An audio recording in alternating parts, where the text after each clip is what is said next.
instance, he says in Surah Al-Baqarah, and this is a Madani surah, and there is a Jewish community there.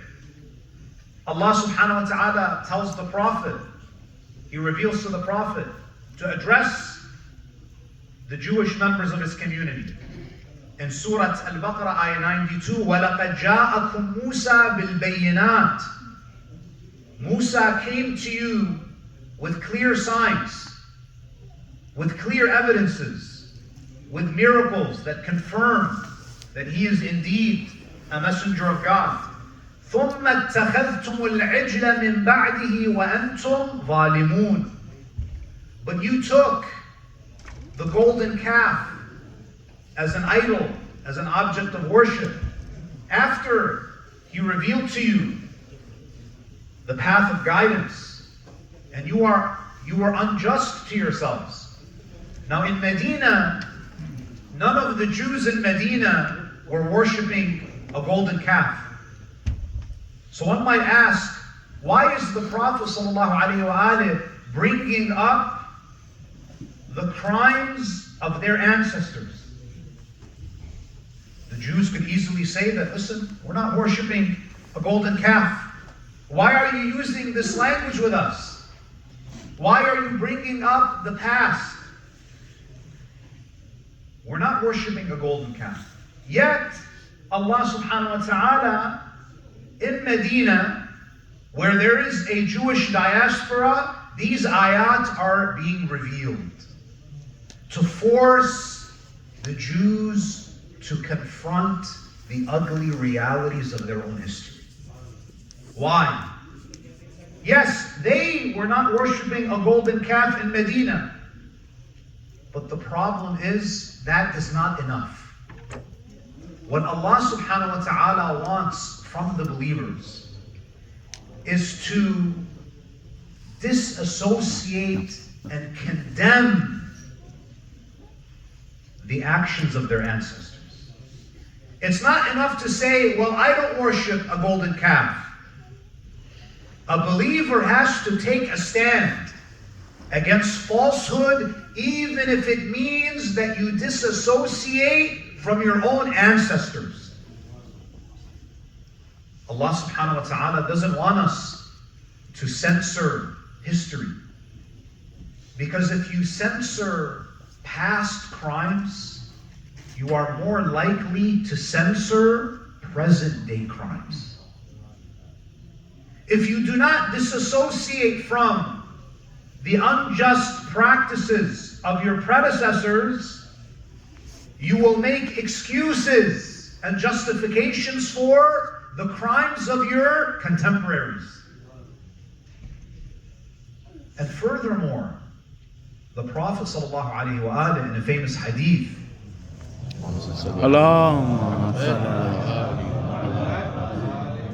and this hadith is mentioned in both Sahih al-Bukhari and Sahih Muslim, where the hadith is from Abu Sa'id al-Khudri, one of the famous companions of the Prophet. He quotes the Prophet, where the Prophet says to his companions, لَتَتَّبِعُنَّ سُنَنَ مَنْ قَبْلَكُمْ شِبْرًا بِشِبْرٍ وَذِرَاعًا بِذِرَاعٍ. He says to his companions that surely you will follow in the footsteps of those who came before you. Shibran bishibr. You know, as we can say, inch by inch. You're going to mimic the practices of previous communities. حَتَّى لَوْ سَلَكُوا جُحْرَ ضَبٍّ لَسَلَكْتُمُوهُ. Meaning that you are going to follow in the footsteps of those who came before you. قِيلَ يَا رَسُولَ اللَّهِ الْيَهُودُ وَالنَّصَارَى. Ya Rasulullah, do you mean that we as Muslims, as your community, that we will follow in the footsteps of the Jews and the Christians? We're going to follow in the footsteps of those faith communities before us? The Prophet says, فَمَنْ. Who else would I be speaking about? Indeed, you will follow their practices.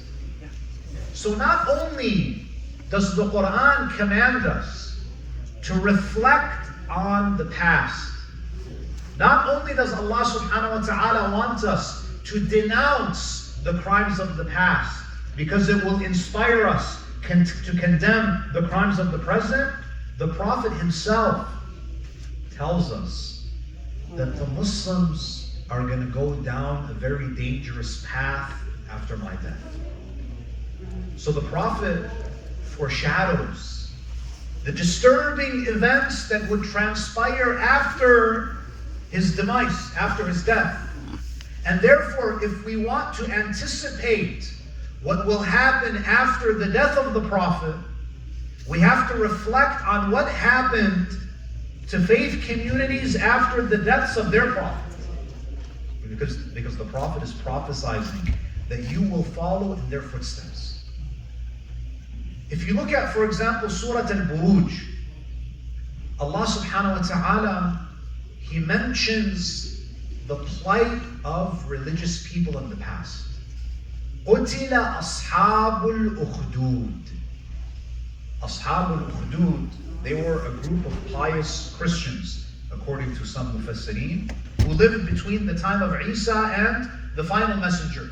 And they were being persecuted because they were monotheists. They were believers in the one true God. They were followers of the message of Isa. قُتِلَ أَصْحَابُ الْأُخْدُودِ النَّارِ ذَاتِ الْوَقُودِ. They were persecuted. Their oppressors dug trenches, and they were thrown into the trenches, and they were burned alive. Allah subhanahu wa ta'ala mentions their oppression. Allah doesn't want us to forget the plight of these people. قُتِلَ أَصْحَابُ الْأُخْدُودِ النَّارِ ذَاتِ الْوَقُودِ إِذْ هُمْ عَلَيْهَا قُعُودٌ وَهُمْ عَلَى مَا يَفْعَلُونَ بِالْمُؤْمِنِينَ شُهُودٌ وَمَا نَقَمُوا مِنْهُمْ إِلَّا أَن يُؤْمِنُوا بِاللَّهِ الْعَزِيزِ الْحَمِيدِ. Their only crime was what? Their only crime was that they believed in Allah subhanahu wa ta'ala. So you find that the Quran preserves the memory of those who were oppressed in the way of God. And the Prophet ﷺ, he never censored the history of the Jews in Medina. We have to have difficult conversations. The Prophet ﷺ could have just censored that aspect of their history. But as I've mentioned, if we are going to move forward, if we're going to navigate the future, we have to reflect, we have to come to terms with our past. Now, what I'd like to do tonight, my dear brothers and sisters, in the brief time that I have, I'd like to address some of the misconceptions around the Shahada of Sayyidina Fatima. When you have conversations with members of our community, and especially members of different sects within Islam, the question that often arises is that how is it possible that the Muslims attack the daughter of their Prophet? For some, no matter how much evidence you bring, there is a mental block. For them, it is a logical impossibility to even insinuate that the companions of the Prophet would attack the house of the daughter of the Prophet. If you look at some of the ahadith, you're talking about the same companions who, when the Prophet used to make wudu, they would fight to collect the droplets of water from his wudu.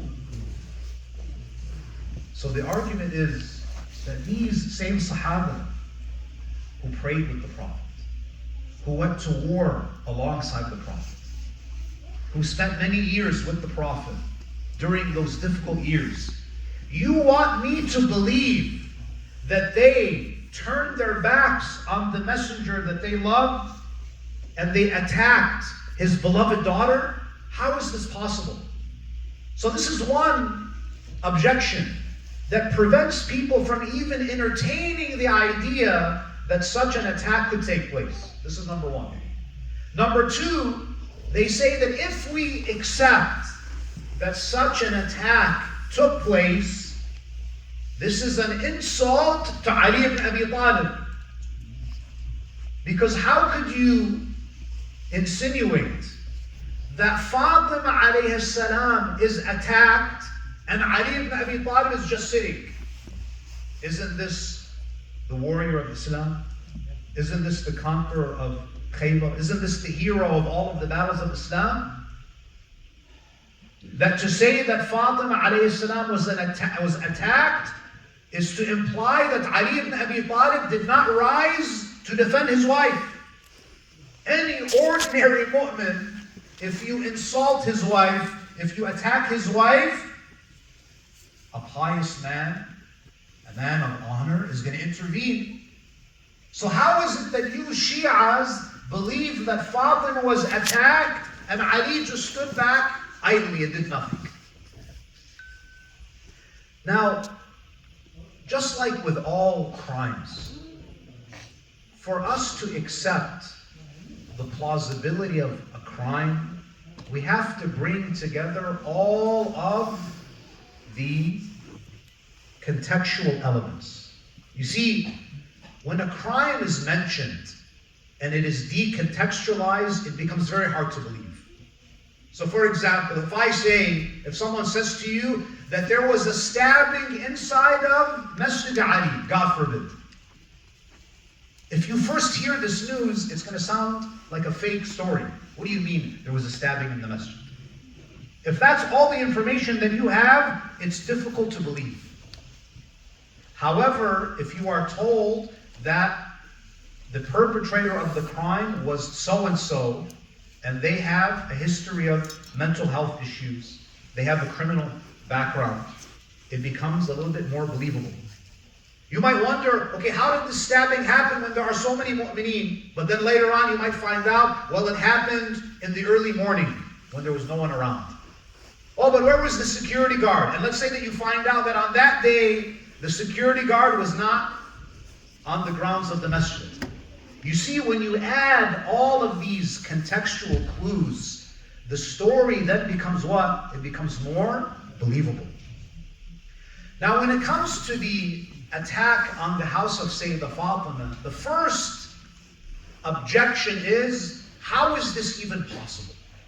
How is it possible that the beloved daughter of the Prophet is exposed to such an attack, an ambush? And by the way, when you look at the reports about the attack on the house of Fatima, the reports reach about 340. Across Sunni and Shia literature, there are about 340 reports that give various details about this incident. So we're not talking about one or two narrations. And the problem is, whenever we have conversations about historical events, the first question that people often ask is, give me a sahih hadith. Give me an authentic report. My dear brothers and sisters, history does not work like that. When we want to reconstruct history, we collect contextual clues. We're doing investigative report. If history was only built on authentic narrations, single authentic narrations, we would have no history. Now, when you take this question, how is it possible that the house of Fatima alayhi salam is attacked? That she would be subject to a vicious attack? We have to remember, brothers and sisters, that what happened earlier was even more egregious. If you say, how is it possible that there are those who wanted to harm Fatima? I say that if you look at the seerah of the Prophet, there were some who were around the Prophet who tried to assassinate the Prophet. So if Rasulullah sallallahu alayhi wa alayhi is not immune from an assassination, what makes you think that Fatima alayhi salam would be immune? If you look, for example, at the Battle of Tabuk. The Battle of Tabuk was a battle in which the Prophet organized the largest army. About 30,000 fighters were mobilized. to go and travel to the Roman border, because the Prophet had received intelligence that maybe the Romans would invade Arabia. So the Prophet, he leaves. What makes this battle unique is that this is the only battle in which Ali ibn Abi Talib is not present. Usually, Ali ibn Abi Talib is present and he is the standard bearer. He's on the front lines. Why is it that with Tabuk, Rasulullah does not take Ali with him? What you see is that in the days leading up to the Prophet's departure for Tabuk, Rasulullah notices that many munafiqeen, many of the hypocrites, start making excuses about why they are not able to join. So the Prophet recognizes that there are a group of hypocrites that are staying behind. Now, in order to prevent a mutiny from forming in his absence, Rasulullah sallallahu alayhi wa what does he do? He leaves the only person with the intelligence to deal with munafiqeen, and that is Ali ibn Abi Talib sallallahu alayhi.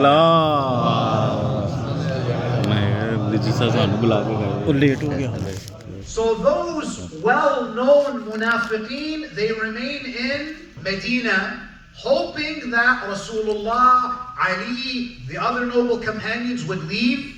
There would be a power vacuum and they would form a revolt, a rebellion. The Prophet, he leaves Ali ibn Abi Talib. And this frustrated the plans of the munafiqeen. Now you might say that, but this is not the first time that the Prophet left someone in charge during his absence. For example, when the Prophet went for Hajj, he also left one of his companions to administer the affairs of Medina.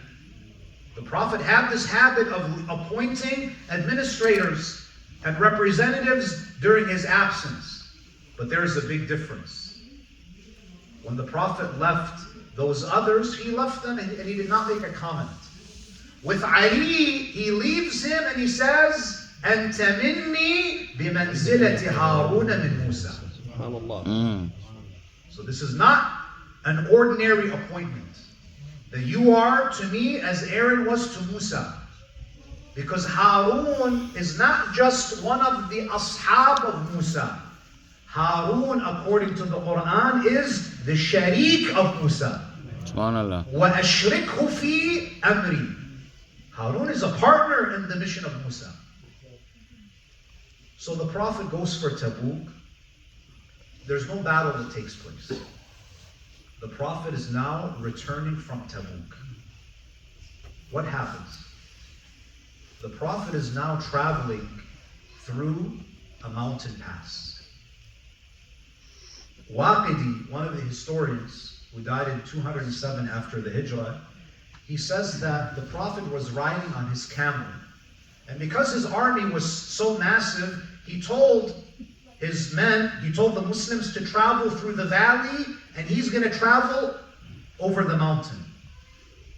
This is the incident of the Aqaba, the mountain pass. So the Prophet is riding on his camel. His camel is being led by Hudayfa and Ammar bin Yasir. The narrations say suddenly 12 men appeared who were from among the 30,000 companions. 12 appeared with their faces covered. Waqidi, he says, 7 of them were from Bani Umayyah, 5 of them were from Quraysh, meaning that they were from among the Muhajirin. Their faces were covered, and they ambushed the Prophet. The Prophet was traveling on this mountain, and they wanted to startle the camel of the Prophet so that it would fall off of the cliff, and the Prophet would also die in that fall. Now, when you mention this, these 12, and there are other narrations that mention a different number. Who are these individuals? Did they come from outer space? Where did they come from? They are from among the ashab. Now you might say, but Sheikh, these are among the well-known munafiqeen. The answer is no. Because the well-known munafiqeen stayed in Medina.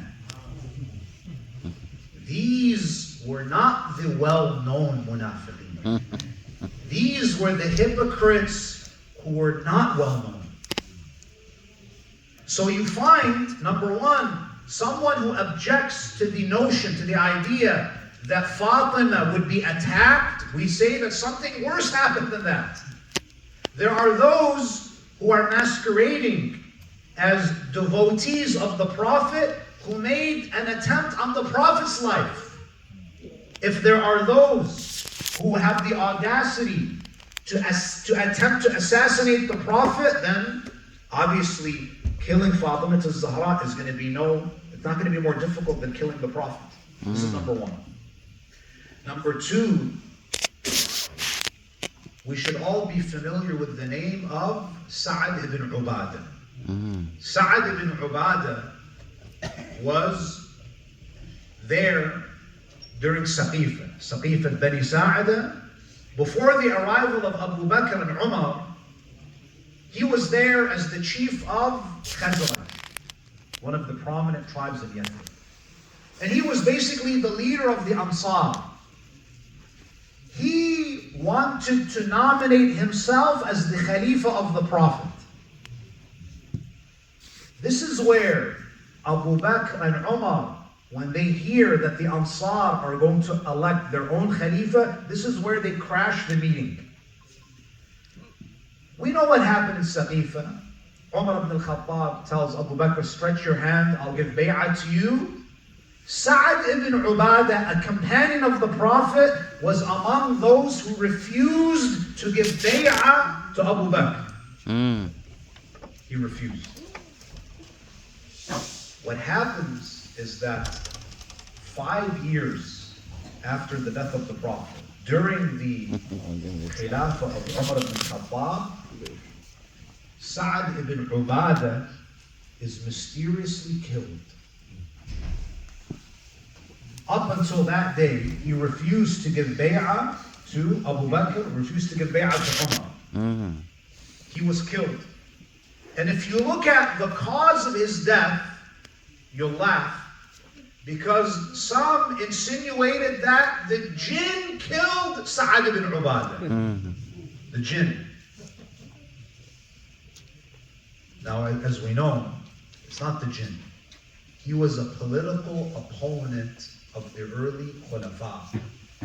A prominent companion of the Prophet was killed. So if the Prophet's life, there was an assassination attempt on the Prophet in Tabuk. If Sa'ad ibn Ubadah, a political opponent of the early caliphs, if he is killed, then why is it surprising that Fatima Zahra salawatullahi alayha could? We're just speaking about plausibility. We're not going to go into details about whether it happened or not. Just the fact that it is possible for such a thing to take place. Now, when we speak about crimes, when someone commits a crime or when someone is accused of a crime, the first thing that law enforcement does is that they look at that person's criminal background. Because if someone, for example, is accused of theft, law enforcement is going to do what? Has this person committed theft in the past? If they have, it's more plausible that they committed the crime again. Now, when you look at Umar ibn al-Khattab, and again, we're bringing this up not to create sectarian tension, but for our brothers and sisters to understand the Shia narrative, to understand why Shias believe what they believe.